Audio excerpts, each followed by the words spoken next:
In this project, I created a fully responsive personal portfolio website using only HTML, CSS, and JavaScript, no frameworks like React. Let's go step by step through each part of the build. First, I generated a basic HTML5 template. I added the ye.type HTML declaration and included HTML, head, and body tags to structure the page. Then I linked my external stylesheet style.css inside the head and connected the JavaScript file script.js just before the closing /body tagged. I also created a folder named public to store all images used in the project, like icons, illustrations, and background pictures. I started with the navigation bar. It includes a logo on the left and links on the right, such as Home, About, Skills, Services, and Contact. I gave the navbar a fixed position so it stays at the top of the screen while scrolling, and I use CSS Grid to align its contents. Then I added responsiveness using media queries. On smaller devices, the links hide, and a menu icon appears to toggle them. I implemented a toggle function using JavaScript, which adds or removes the .show class when the menu icon is clicked. Next, I created the front page section. I added a background image and placed heading text and buttons on top of it.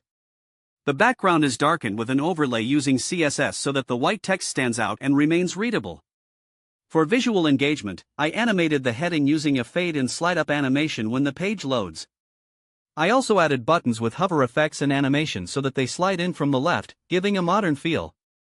Then comes the About or Portfolio section. It includes a short bio, and instead of a static image, I placed a styled image of a person holding web development tools. This represents my skills visually and is animated using a slide from right CSS keyframe effect. I followed it up with a skills section. I use CSS Grid to create cards that list technologies like HTML, CSS, JavaScript, and more. Each skill card has hover effects that change the color, background, and even add slight movement to make it interactive. I also animated the section headings to slide in smoothly as they come into view. Next, I created a services section with a dark background in light cards. The services I offer are explained here with hover transitions.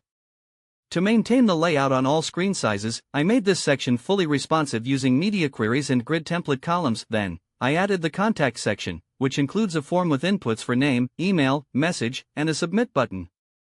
The form uses a flexible layout with wrapping and spacing, so it adjusts on mobile devices as well.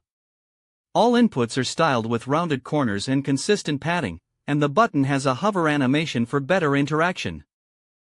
I also added a Go to Top button. When the user scrolls down, it appears, and clicking it takes the user back to the top smoothly. This functionality was added with simple JavaScript by listening to the scroll event and toggling the button's visibility. The Scroll to Top feature uses window.scrollTo with the smooth behavior to enhance the user experience. I included smooth scrolling across the site using the scroll behavior, smooth property in the HTML tag. Additionally, I made the navbar's background change on scroll using JavaScript, so it's easier to see over the page content. I kept the color scheme consistent across all sections, white backgrounds, dark text, and accent colors like cyan and violet for highlights. Throughout the CSS, I used reusable classes, transitions, hover effects, and responsive units like VW, %, and M4 scaling. For typography, I used a Google font Open Sans, which makes the text modern and readable. I hope this helped you understand the structure and logic behind a modern portfolio site using just HTML, CSS, and JS. Don't forget to keep practicing. The more you build, the better your front-end skills will get.